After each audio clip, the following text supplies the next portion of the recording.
How are we doing, Benny? All right. Well, I'm putting the finishing touches on my Harley Davidson Solo Police seat mount here. I purchased the seat and what's called a Holopaw mount that goes on the bottom. But when I put it on here, I found out it was just too high. The standard bench seat I was measuring at about 32 and a half inches seat height. And with the Holopaw mount, this thing was getting on up close to 40 inches. It was just way too high. I'm having trouble reaching the handlebars comfortably. And I didn't like that, so I just kind of took the seat with the bracket that's on the seat itself and figured out a way to attach it that I like, and I'll show that to you here in just a second. But overall, it's nice. I can adjust the cant of the seat. I'll show you how to do that. It's leaning a little bit too far forward right now, so I think I'm going to tilt it backwards just a little bit more. But otherwise, the height seems good and the position seems good on it. So let me just take this off and show you how I did the mount here. Okay, here's what I have. This is the original bracket that came with the Harley Davidson seat, the T-bar here. I did cut off the back that is designed to support a backrest, because the way I've got it installed, it was within 1/4 of an inch of this fender, and when you put weight on it, it could hit the fender, so I got rid of that. I added this on here temporarily, probably just leave it on there, but I added that on there to make sure when I started sitting on it, I wasn't sure how much give there was going to be, and I didn't want to scratch or damage the fender. But it seems solid enough even without that not to be a problem. Now this bracket is a 2-piece bracket. This bracket actually looks like it was made for it. It's actually a bracket that Tractor Supply stocks. I'll show you that in just a moment. And it has 3 positions. I'm using the position that's furthest rear to make sure it's clear. Now if I raise the seat up, I can actually move this forward if I wanted to. But right now I'm happy where it's at. And these brackets, originally I was going to cut, I actually made a template around here somewhere. I made this template that was going to bolt in the existing holes. I didn't have to do any drilling on the bike itself. And I was going to take a piece of 3/16 inch steel, use the plasma cutter that I have, and cut this out, bolt it down, and just bend this up and bend this up to the angle that I needed. But while I was digging around in my trophy pile of scrap, which is also known as what my wife calls the junk pile out behind the place here so that nobody can see it, I actually found several garage door brackets that I had thrown back there and forgotten about. If you'll recognize this is part of it. It hangs overhead. Well, there's a curved part on there that has a line tied to it that you can pull to release your door. I was surprised how thick and durable they are. When I got to looking at them, I thought, you know what? I think I can make this work. So what I did was I put it down, I cut the back part of it off to the length that I needed. I drilled a hole here to bolt it to the bike, but these holes were already here, and they lined up with these 3-inch hairpin springs. As this was my original idea, I was just going to plasma cut a plate, drill the holes in it, and put it on here the same way. But when I found these, I said, I'll try that. And I believe you can probably buy these replacements or parts if this is something you wanted to do. You can actually buy these pieces and do it yourself. And by doing it this way, the only thing you really need is a way to cut the metal. I used a Portaband metal cutting saw. It could be done with a hacksaw and a drill, along with the right drill bit. So everything that was done here was done without welding, without plasma cutter. It was just, you could do this with a hacksaw and a drill if you wanted to take the time to do it. Just give you an image of it, and you can kind of make a mental list if this is something you're thinking about doing. The bracket, again, Tractor Supply. It's just a flip type seat bracket made by Black Talon Seats. And it comes in a kind of a zinc gold zinc coating.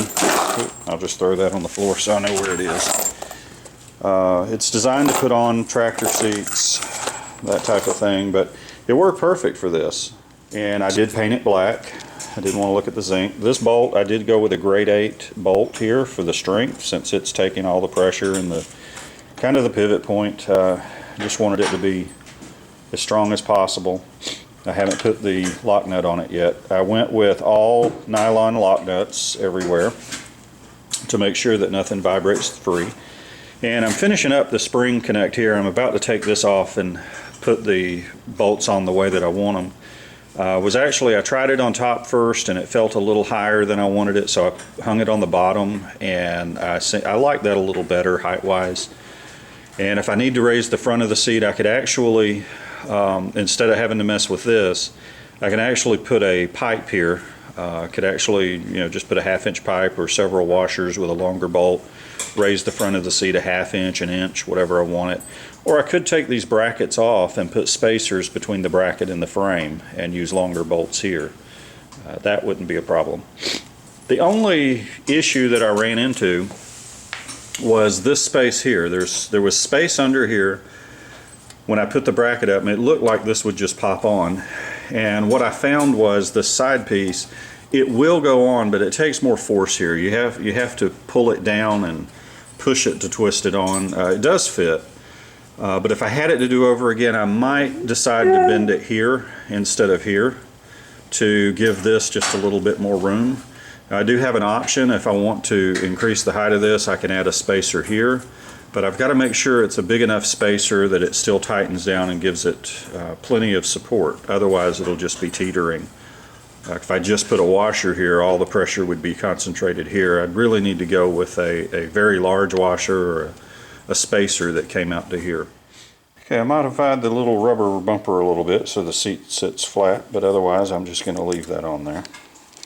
And bolts are in place, so put the seat on now. Okay, I got the seat on. It's solid. It looks pretty good. It sits pretty good. I did tilt it back, or actually raise the snout of it about a 1/2 inch, just enough. It kind of changes the sitting angle. I'm going to try it out for a while like that. You can see under here where I fixed it up. It's all solid. It's in place. These springs are pretty stiff. They're not exceptionally bouncy, so I hope that makes for a nice solid ride, but not enough to bounce you around. And if you got any questions, post them. I'll be glad to answer them, let you know what I used, how I did it. Honestly, to me, they look like they were meant to be there. It doesn't stand out as anything odd. I do need to get a rear fender grill or cover or something if I end up keeping this seat, which right now I don't see why I wouldn't, but I'm going to reserve judgment till I put a few hundred kilometers on it like that, make sure it's comfortable. Now this little piece of weather strip I put on here when I had the bench seat on, I noticed it's rubbed the metal raw right here, so I'll take that off and clean it up and touch it up when I put a rack on it. But for right now it's good. I may even do a little strip of like bed liner under there, under the bracket, something. I'll see how it goes, but I'll touch it up and make it look good. And oh, I gotta get my battery cover back on. Let me do that. I forgot that. Now we're looking better. Battery cover snaps right on.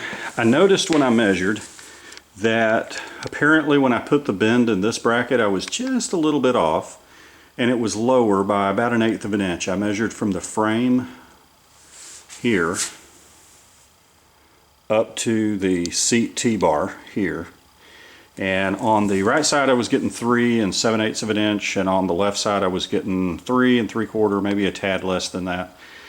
And I started to bend it, and then I thought, well, I'm already having a space problem here. So instead of bending it, I put a lock washer in here. And if you can see it, I just pinched it in there, and it's a lock washer, so it bites in and it shouldn't come out. This is nice and tight. And I'm going to run that for a little while, make sure it doesn't come loose. If it does, I'll come up with some other way to put something in there. But I think that'll be fine for now, till I make sure I like it, and then I'll revisit it. But that little bit of space made it so that I can now snap the battery cover on and off with no struggling, no problems at all. So, you know, that's part of the issue of prototyping something, doing it for the first time. You don't know what you run into. If my wife decides she likes the seat, I'll probably repeat this for the patrol, and I'll be way ahead because I'll know exactly what to do and what to watch out for. Hopefully by watching this video I can give you a jump start if you're thinking about doing this, and you can kind of know what to watch out for. And you can see here I'm slightly above 33.5, not quite 34 at the snout. 33.5 back here. So I end up with about the same seat height, which was my goal. You know, when I was getting up there with that other bracket, it just felt awkwardly high. And this took care of that. I like to feel more attached to the bike rather than sitting on top of something. This kind of puts me into it a little better. But I think it's time to take this thing out for a test drive, see how it does. Well, I've had my seat on there for a little while, and I've been riding on it. It's not bad. I did change the springs out for 2.5-inch springs instead of 3-inch, and that helped. Also underslung them, because I just felt the seat was kind of leaning forward a little bit too much, and rather than to continue to raise the nose up, I decided to drop the back, and there seems to be plenty of room here to do that. Put a little weight on it here. It's not got, it's comfortable, it flexes, it's not rock solid, but there's not a lot of give in it. And I have noticed it's better to ride without your wallet in your back pocket and take the stuff out of your back pocket. It's more comfortable. And you can just kind of, you know, lean forward a little bit and cruise on down the road. Yeah, so far I like it. The brackets still look good underneath. They're holding up real well. Hadn't had any trouble with any movement or anything loosening. I think it's going to be a winner. So I've probably put about 50 miles on it like it is, and I just adjusted it, lowered the back with the 2.5-inch springs, and I've only put about 10 miles on it since I've done that, but I do like it. But I guess the point is it is adjustable, so I could feasibly move it forward a little bit, tilt it further back, further forward. I like it. It's a good fit, and it's definitely lower down to the bike than the other mount that I was looking at, so I think it's good.